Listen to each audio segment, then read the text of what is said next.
Today I'm looking at the Honda Clarity. Before we go any further, what the hell were they thinking with the design? Now I don't mind it straight on from the front.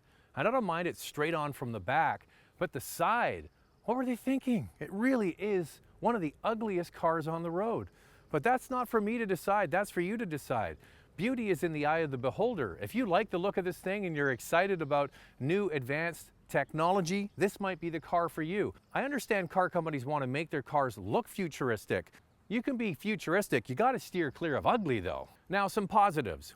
It's a big car. It's even bigger than the Honda Accord. So keep that in mind as you look at it. It offers a lot of space and a lot more than the competition for roughly the same amount of money. And I'll get to that in a moment. From the front, you get standard LED headlamps, standard LED daytime running lights, standard LED tail lamps. So that's good stuff. The other thing, it's from the side and from the back, it looks like a hatchback, but it's not. It's actually a sedan, and I think this is a missed opportunity. This thing is large, and it could be a huge hatchback, but they decided to go with a trunk. And even though it has a trunk, it has a glass panel at the back, similar to what you would see in a Prius, for example, that's clear. So when you're looking through the rear view mirror, you can actually see out the back. And in order to accommodate that, they actually had to put a glass panel between the back seats and the cargo area. So why didn't they just make it a hatchback? Anyway, then you get into the aerodynamic wheels. Standard 18-inch alloys, that's a good thing. Yes, they're trying to be efficient and move the air across the body. So this is an exercise in aerodynamics. This is an exercise in new technology. This is an exercise in making a car, in my opinion, really ugly. Inside is different. That's good. This is good on the inside. So when you wake up in the morning and you've been charging this Clarity overnight on a 120 volt outlet, it's ready to go with up to 76 kilometers of electric range. If you have a 240 volt outlet, you can charge this car in 2.5 hours, and that's a pretty quick charge. And 76 kilometers of range for the vast majority of people is enough for their everyday commute. So that is going to appeal to a lot of people. And then when you get in this car, there's some things that I like, and there's certainly things that I think could be improved. First of all, it's a big car. It's bigger than the Honda Accord. That's going to open up this product to a lot of people. The trunk is a large size. The back seat is roomy. They have one little clever thing on the seat backs where you can put your smartphone in there if you're sitting in the back seat. That's kind of nice. So the back seat is roomy, and then you move up front, and the materials really are quite nice. It's only sold in 2 trims in Canada, basically the $40,000 one, and then you get this one, which is $44,000. It adds leather seats, it adds the Alcantara and the open pore wood, but the biggest change it adds is navigation to the already quite large 8-inch head unit. Now on the base model, you get an 8-inch head unit as well, but it comes with Android Auto and Apple CarPlay and a backup camera. The upgrade to the more expensive one is really for navigation and satellite radio, which I think is kind of cheesy that you have to pay $4,000 more to get satellite radio. My biggest gripe, and I thought we had learned this Honda, no volume knob on the head unit. They figured that out with the new CR-V. It's going to be in more new products, but to not put a volume knob is infuriating after we just went through this criticism of Honda for the last few years.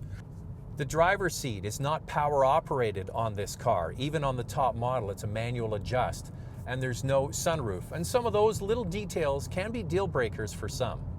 And then there's the shifter in the center of the console.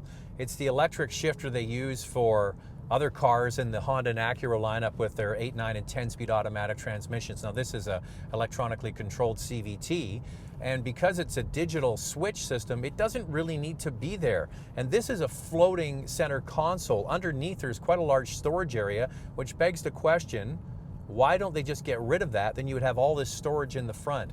That along with the fact there's no hatchback, which makes me kind of wonder what they were thinking about. All right, let's get into the actual good stuff, the advanced technology. So 76 kilometers of electric range for most people, that's their entire day of driving. Then you have a 1.5-liter gasoline engine on board. And this car is going to start and drive away in electric power. And if the gasoline engine comes on during city driving, it's to basically top up the battery and create electricity, so it then becomes a generator. The gasoline engine can also drive the front wheels for hard acceleration and driving on the highway when a gasoline engine is the most efficient.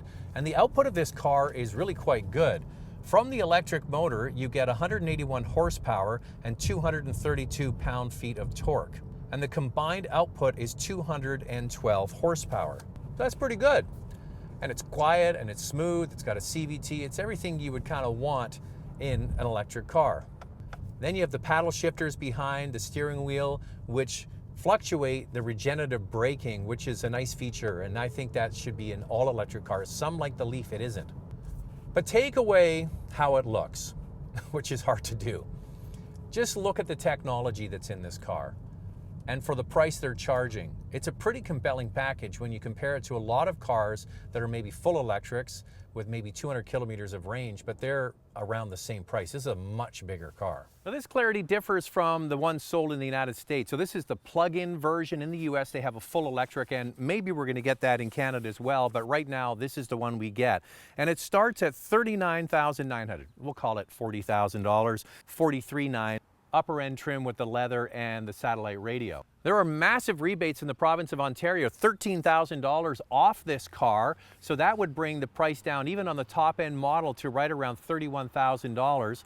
In British Columbia, it's $5,000. In Quebec, it's $8,000. Then you get things like you get to drive in the HOV lane. In the province of Quebec, there's some free ferry trips, things like that. So that has to factor into the equation. When you compare it to a large mid-sized car like the Accord, there's actually more car here. So here's the thing, you're looking at an advanced technology car, like a full electric, like the Hyundai Ioniq, maybe the e-Golf, the new Leaf. They're all right around $36,000. For a few $1,000s more, you get a car like this that has pretty good electric range. It's a much bigger car, much more useful for many families. You just got to get your head around the looks. As I mentioned, beauty is in the eye of the beholder. What do you think?